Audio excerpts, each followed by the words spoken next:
All right, and welcome back to the Prometheus Deep Dive, the podcast where we talk about the most recent episode. And today, my co-host is Tiki. Tiki, how are you doing again today? Casey, I'm going to stop you right there, buddy. I don't go by Tiki anymore. You see, ever since I bought a square inch piece of land in some random Scottish forest, I have the legal right to go by Lord Tiki. And Casey, damn it, you better stick to that because I bought it, man. It's all right. Casey, I'm sorry. I am so annoyed with this whole established titles thing. I don't know if you've seen it. You don't know what established titles is? No. I'm spreading the hate of established titles. It's the most ridiculous paid sponsorship thing ever I've seen on YouTube. Oh, okay. I have seen that. Yeah, I have seen that, but It's I haven't seen that. Oh, $50 gets you a piece of land in Scotland, and you can technically call yourself a lord or lady. Yeah, I have seen that before, but it's been a long time actually since I've seen those ads. And you have all the people holding up the certificates in the advertisement and stuff like that. So yeah, I know you're talking about Lord Tiki. Now I can put Lord on my plane ticket. I'm sorry, Casey. I just wanted to start with a little bit of a sketch. How you doing, buddy? I'm doing well. I actually just woke up like 20 minutes ago. I was up playing a video game last night, but you know that is 20 minutes ago. What's that? Rewatching the episode. Oh, well, you're prepared. I got my notes in front of me too. So actually, let's just dive right into it. So we saw in this episode a Ben boot.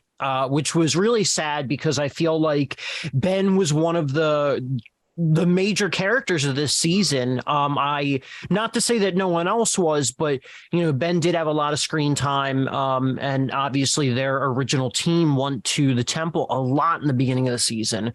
And so, it was very unfortunate that it happened, but it was sort of inevitable when you have Guyon sticking together, just kind of picking people off one by one. So what did you think about, Ben this episode? Yeah, man, I think that Ben is a really, really good example of like a mid boot, like a mid-merge boot, like not mid-merge, but mid-game boot, where he's not exactly technically the merge boot, but like a big player right around the time, like, like a Brenda Lowe or something like that, where it's like, very much makes a big impact on the game in the first half. And I have a feeling that what he's set up and the dominoes that he's trickled down through his gameplay is going to definitely come into play. I don't think we've seen the last of Ben's influence on this season, just based on the things that he has kind of put into play on his way out. Interesting. Could you elaborate by exactly what you mean by what he put on his way out? I definitely think just the bloody stuff. I think he did a really good job of very much blowing up Bloody's game, in my opinion, from what I saw of that temple. It was very much, it kind of reminded me of Boston Rob in his first season on his boot episode where, it was inevitable. We all knew that he was going to get voted out.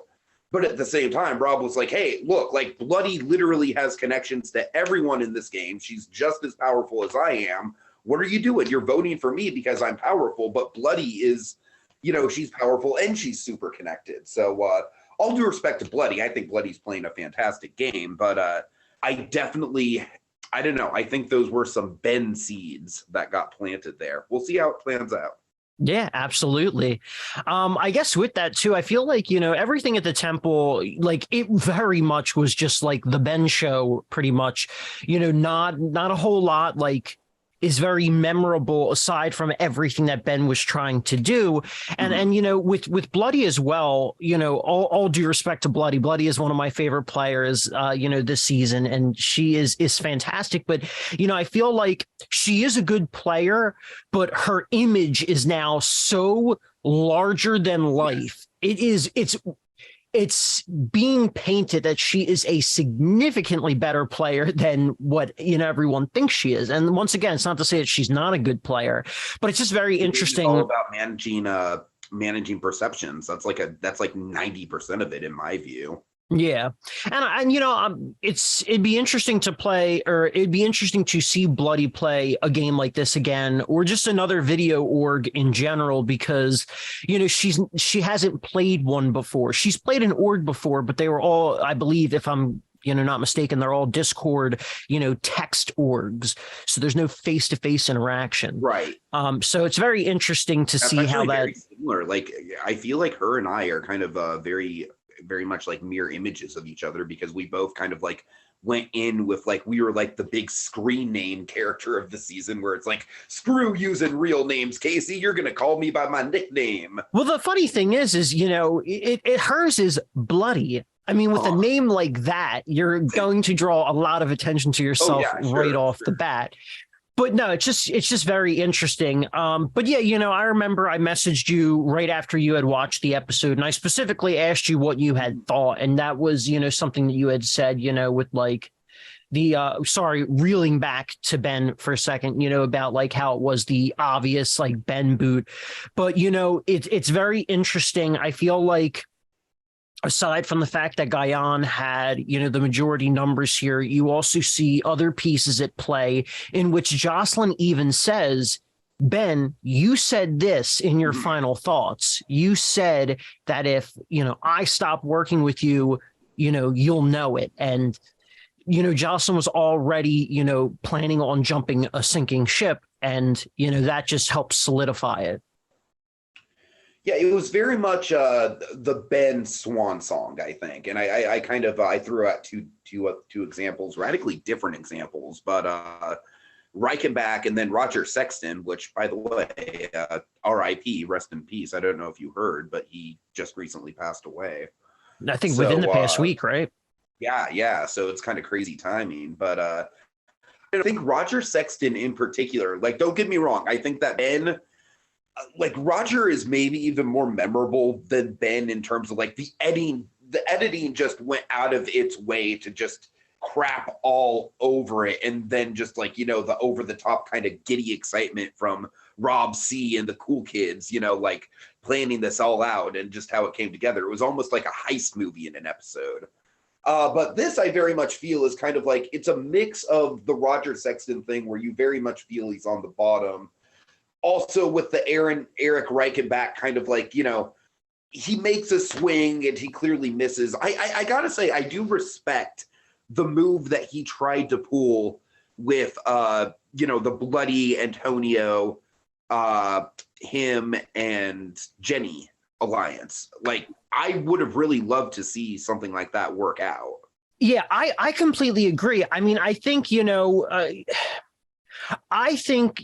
Ben's thoughts and the ideas behind it, they're all there. And I think it was a good effort. I don't really think it was that sloppy of an effort between the plans that he tried to set up and even what he tried to do at the temple. But it is also like, what more do you do in this situation, especially when you have that group wants to stick together. You have three possible names. Jocelyn wins immunity. And then it's like, who do you choose? So like, I get it. Ben's trying to work any angle he can. And can you blame him for taking some sort of a risk versus no risk? Not. Yeah. So like, I don't think it was that sloppy. Maybe he could have articulated his thoughts a little bit more clearly, but it's also like, it's a fast-paced game. I mean, and your life is on the line. Ben is a very well-spoken person, though. Like, he is very articulate when he speaks. I think out of all the cast, I think he's among the most articulate people. I'd agree. In my humble opinion, just so I really don't think there's much more. I think the problem, do you think, I don't know, the one thing that I am going to throw out, and me, I hate to kind of like Monday morning quarterback this stuff, but do you think that if Antonio was in the room instead of Bloody, that Antonio would have been more open to the idea? To be honest, I'm not sure, but I think if Antonio was in the room, I get the feeling Antonio would have at least made a more convincing effort to make Ben think he would go along with that plan. Totally. That's my thoughts, but I don't know if that's actually true. Right. And, there is, we show that she's very clearly on her phone. She's messaging people. I mean, everyone's messaging people. Buddy just straight up like outplayed Ben just like right away. It was, she pretty much just king-mated him like, oh, you gave me this information that's clearly a little flimsy. I'm just going to it was pretty brutal, honestly.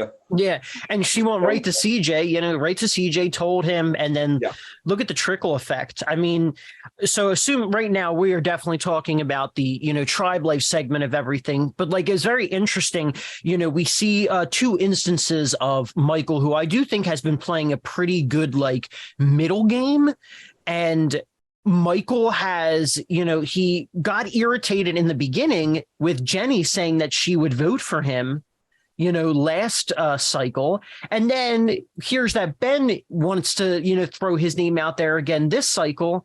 And so like, it's like he's in vendetta mode.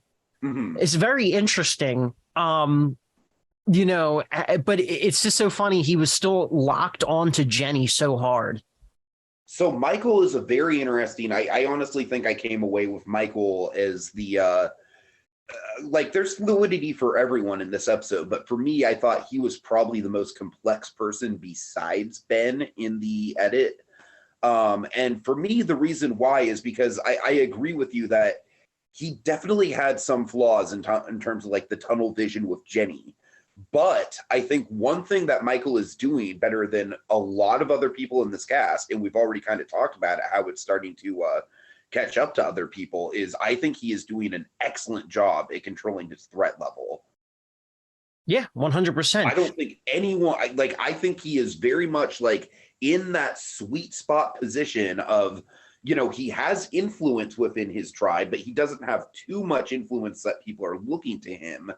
So my eye is definitely like on him. I definitely think he does play emotionally, but because he plays emotionally, I think I like him more as a character.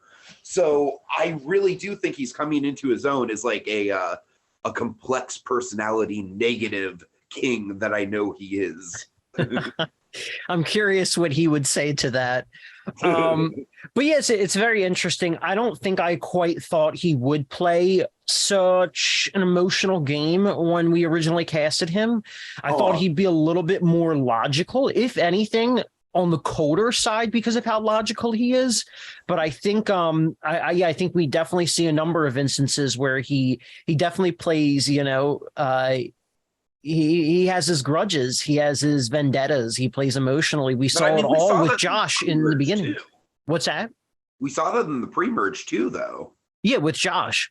Yeah, we saw him just absolutely snipe Josh. So it's like it's not out of left field for his personality. This is coming from me where it's like I know he's he's definitely someone in the community where he's got different games under his belt. I'm only judging him from this one game. So from what I'm seeing, I think he is very much playing a game of he's quietly sniping people, but people aren't necessarily catching on to the fact that he is that vindictive, which could change soon. I don't know. You were the one that edited the tapes, but yeah. I mean, the thing is with Michael, we have to think about, is Michael's warpath against these people really the smart move? Because we have, let's take a look at an early example of it. We have CJ and Josh being the potential boot at the end of day one, right? And we saw that they decided to keep CJ around for a number of reasons, but one of the reasons that was discussed was they thought that he might be more trustworthy, unlikely to jump. And CJ was literally the person that jumped last episode. I don't think Josh would have personally.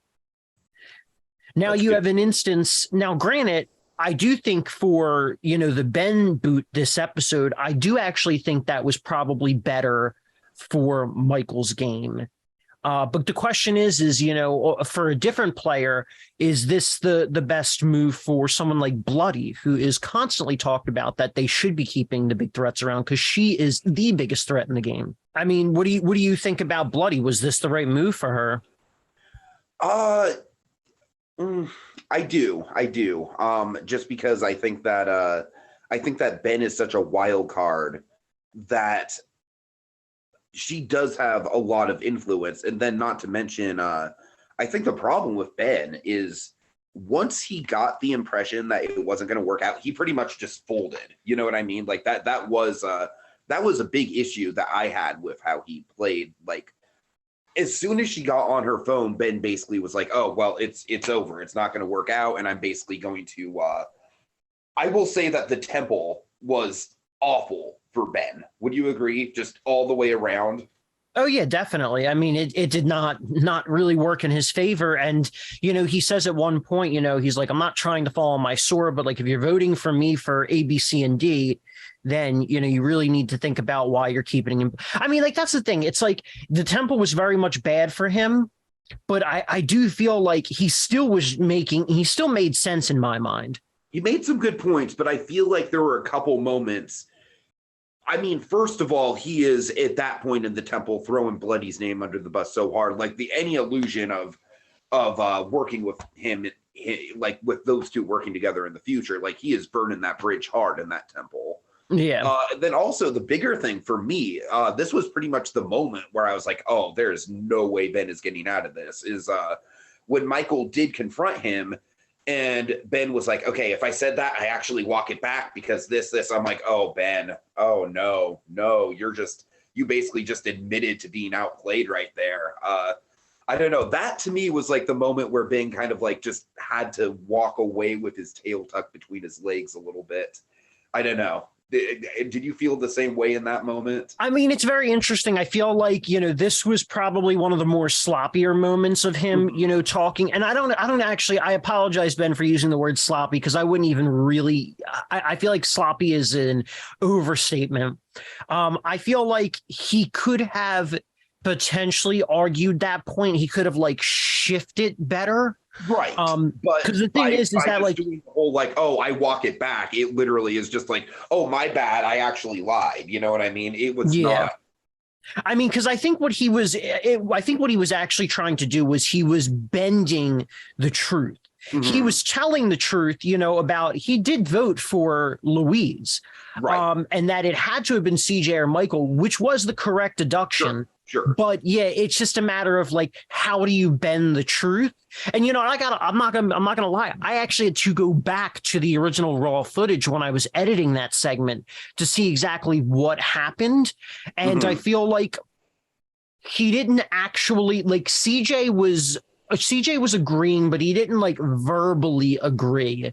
And he was right at the temple. Nobody tried to contest Bloody's name being out there, prior to the Louise vote. So, I mean, bending the truth like that could actually work in someone's favor. And I think the pivot was what probably was the final nail in the coffin, but the coffin was pretty much sealed at this point. Mm-hmm. Yeah, I agree. So I also wanted to talk about the challenge a bit. So we saw that we brought back the Greek aqueduct, but we brought back a different configuration of it. And, we had some interesting moments. We saw a lot of people really struggle with this challenge, but, another cameo from Howdy. Oh, Humphrey. Yeah. Humphrey. I'm sorry. Humphrey. Yeah. Why Humphrey. Howdy. Oh God. Yeah. Humphrey makes another marvelous cameo this episode. We need a Humphrey Twitter account for the Prometheus page. You hear that, Bloody? We got to collaborate together to create that page, I guess. Twitter account. Make it happen. Maybe not Twitter, given everything that's going on. Maybe not Twitter. You can do Instagram or something like that. Yeah, something. Yeah. But yeah, we got another great Humphrey cameo. But God, it's so good. I love how every Humphrey cameo is actually accompanied by the squeak.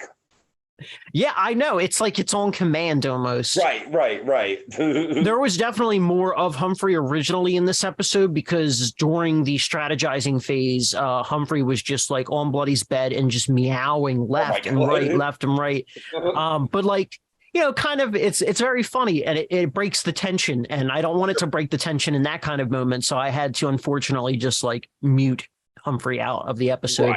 Right. Yeah. But yeah, in the challenge though, we saw that, Jocelyn and Antonio were doing incredibly well, and Antonio almost had it on a couple occasions. So it's funny. I had a couple people message me, and it's even a kind of a debate that production has a little bit. But the question is did Antonio truly throw this challenge, or did he really just come that close? It really didn't look to me like he was trying that hard to throw it, in my opinion. Interesting. I don't know.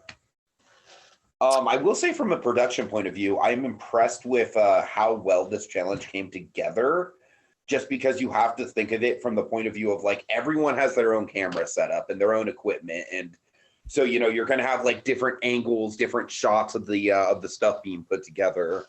And I think it all just edited together seamlessly. Just once again, another great editing chip on the block for the Prometheus team. Well, thank you. So we also saw that with this challenge too, that like Jocelyn won. So this is now 2 immunity wins that Jocelyn has. Antonio has 2 immunity wins, almost got a 3rd immunity win. And the only other person who has an immunity win is CJ from the last episode.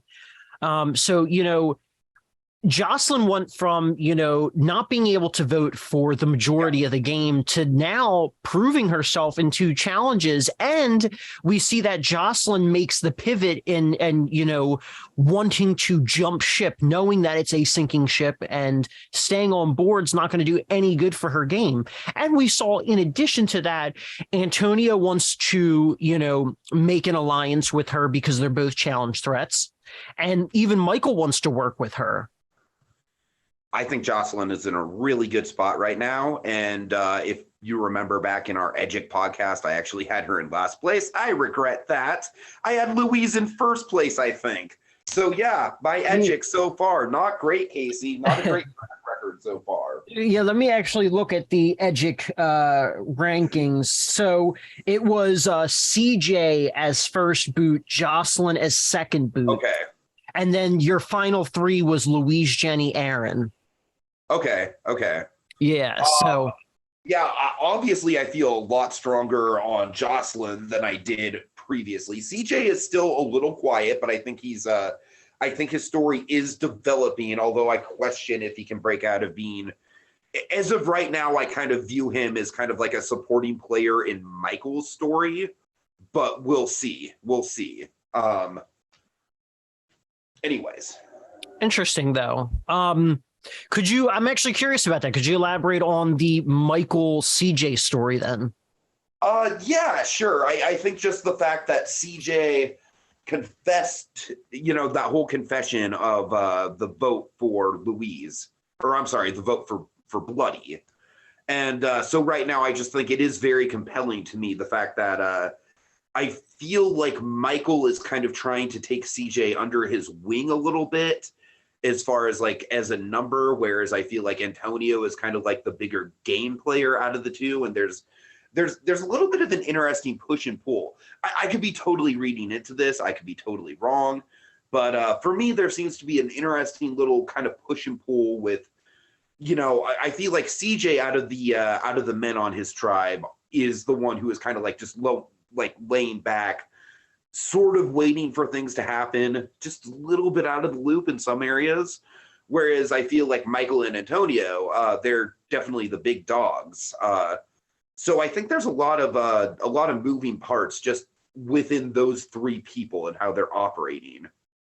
Interesting. We also did see, though, so I do think it was kind of a sloppy move, it was a sloppy move on CJ, probably, to admit that. And then he was forced to admit it to Antonio. But I will say it was, good of Michael to say, hush, hush. And it was good of Antonio to try and take that narrative and, really try and flip it towards Ben, just another, piece against Ben. Mm-hmm. But, we do see that, CJ has his own game in mind. He's got what he wants to do. And we saw him try and protect Jenny this episode. And in addition to him trying to protect Jenny, we see that he wants his 3 to be Michael, him, and Aaron, but he's unsure about Aaron because of her relationship with Bloody. Right. But we do see that Aaron says she wants to try and get out Bloody next episode. Indeed. So again, Aaron is probably like the person that I predicted is like a contender who I'm still confident is a contender. I think she's still pretty much exactly in line with where I was thinking, where she's got a lot of options. She has put her foot in the door when it comes to the politicking and strategy, but she's not out in the open like Bloody or I would say even Tracy. Like, I feel like Tracy is starting to get a little bit not necessarily aggressive, but people are starting to catch on to Tracy as possibly a leading voice. I noticed that just a little bit in this last episode. And Tracy, by the way, just, oh my God, once again, continues to be an absolute casting gem. I don't care where she places. She is just a wonderful character. Yeah, I love Tracy so much. I mean, her one confessional was the best confessional of the episode. Yeah. And that's why, you know, the episode title had to be False Information. And I think that actually that episode title works on a couple different levels, but obviously very much applies to. I can just see Tracy trying to drive someone, you know, from the airport to a hotel, and some bozos trying to give her bad directions, and she knows that these directions they're giving her are crap, and she's like, no, I'm sorry, sir, that's false information. Tracy is so amazing. I love Tracy, but it's very interesting though. You know, I've said it before, Tracy does not watch reality competitions at all. She's never played a game. She didn't watch Prometheus really prior to, you know, applying for the season. And I do think that Tracy is on a pretty remarkable journey, actually. You know, for someone of her age, even this technology can be, you know, kind of daunting. Yeah. So, you know, seriously, kudos to Tracy. And Tracy, you know, very actively was trying to protect Jenny, was trying to make sure that Ben was the vote. So, you know, it's just very interesting. I really feel like this episode in general, everybody had their idea of what needed to happen and everybody was making moves. I don't think there is an invisible person this episode. No, I don't think so. I agree. I think everyone is really starting to think about their game. Yeah, totally. So do we have any other things we would like to say before we move on to the Ember Awards? I think I've said my piece. Okay. I just want to say, I guess, two other things. I'm just scrolling over my notes. So it's interesting. We did have there was a moment, and someone asked me about this, you know, where they were like, what was the Bloody's confessional where she's like, by my logic, Aaron should have gone home. And just to clarify for anyone who's not sure, that was in reference to, you know, her, I guess, in a sense, her reasoning for, you know, getting Louise out is that logic could just as easily apply to Aaron about, so that was the clarification on the logic line. And then one other thing I do want to talk about, it's very interesting. Everyone, and I feel like it in part might have been a ploy to set Jenny up to get out. But like a lot of people were like, wow, that, you know, that Jenny speech that she gave at, you know, episode 6's temple, where she was trying to get the names off Louise and Bloody, like, wow, she's such a power player. And she, you know, really was, you know, that was so confusing to me because nobody really addresses it in their confessional. And I feel like it really wasn't this power move. I feel like Jenny was just being super candid, super genuine, and she was being very much sloppy by publicly saying, can we get the names off Louise and Bloody and vote for someone else? Like, it's very, very interesting that a number of people this episode were like considering her to be a power player and considering reality. It's true, but it's just such a strange thing, you know, that people were saying that. So just something that I wanted to throw out there. I think that was pretty much all the big notes on my notes. Yeah. All right. So let's move on to the Ember Award. So for those who don't know, the Ember Award is the award that we give one player from each episode in which everyone has their own criteria. It's usually the equivalent of the MVP of the episode. So I give out one and my co-host gives out one. So Tiki, who do you think deserved the Ember Award for this episode? All right. Like I said, I do think that credit has to be given to Michael, just because I do understand that he's playing emotionally. But like I said, I do think that he is keeping his threat level at bay, at least for now, and people aren't necessarily looking at him as a power player. But with that being said, I am going to go ahead and give it to Jocelyn.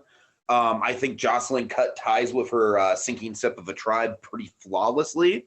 I think other people are definitely wanting to work with her. She's doing a really good job kind of branching out, making inroads with other people. And I could very easily see her at least outlasting Jenny to become the, to become the last man standing on that tribe, if not go even further than that. Interesting.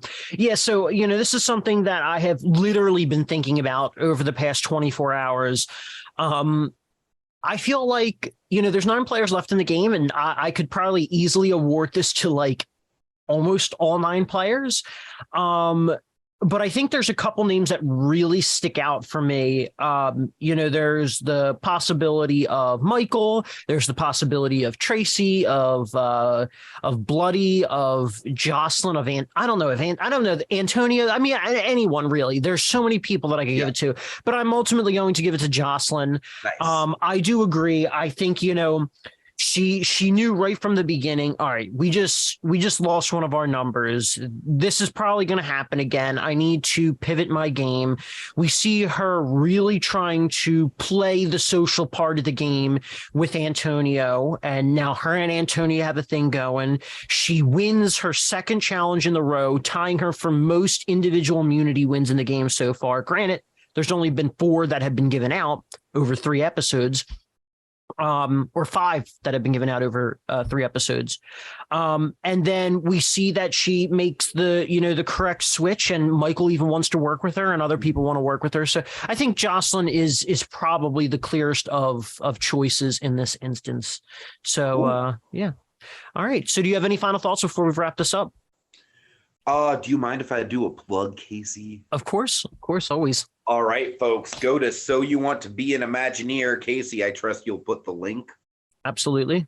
I appreciate it. I'm really trying to diversify my channel. Right now, we're doing a lot of ranking podcasts. We're going to be doing a series of biopics based around kind of like Weird, the Al Yankovic story, kind of sort of took a sledgehammer to the biopic genre. So we're going to kind of deconstruct some of the most famous ones. Of course, a lot of Oscar-type movies coming out. Avatar: Way of Water, hype for that. We'll be doing an Andor spoiler cast when all that wraps up. I've been loving Andor so far. And also, I am definitely hoping to do more theme park news coverage in the future, potentially a weekly theme park news show. Because my channel is kind of like based on theme parks, and then we kind of got way more into like the pop culture landscape, and I want to circle back to theme parks. I want to go full circle with my channel. So by all means, folks, if any of that sounds interesting to you, and if you enjoy my antics on these podcasts, 2 triple shots, then give it a shot. All right. Thanks for having me on, Casey. All right. Well, thank you for coming on such last minute. I really appreciate that. Thank you for everyone that's been watching. Don't forget to like, comment, and subscribe. And on that note, have a good day.